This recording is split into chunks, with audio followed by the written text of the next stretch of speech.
Hello, my name is Dana Ehret, and I'm a PhD candidate at the Florida Museum of Natural History, and I study the evolution of the modern white shark and the evolution of megatooth sharks, including Carcharicles megalodon.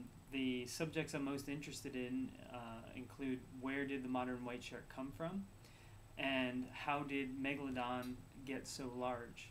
Megalodon was probably the largest shark that's ever lived, maybe reaching lengths of up to 20 meters long.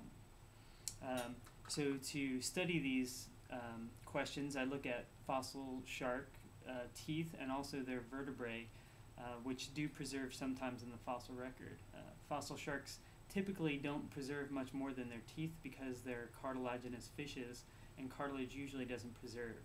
But once in a while we luck out and we actually find some really neat shark vertebrae fossils.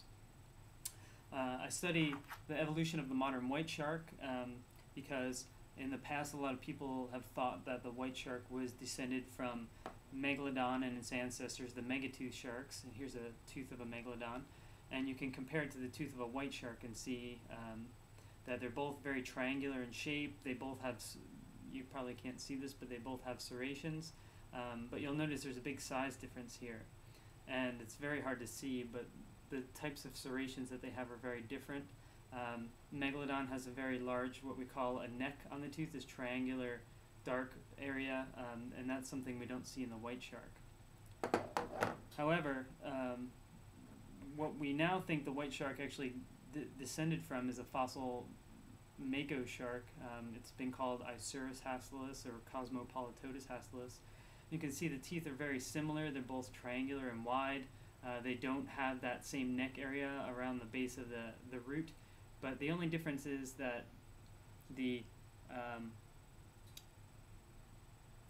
white shark has serrations and the fossil mako shark does not.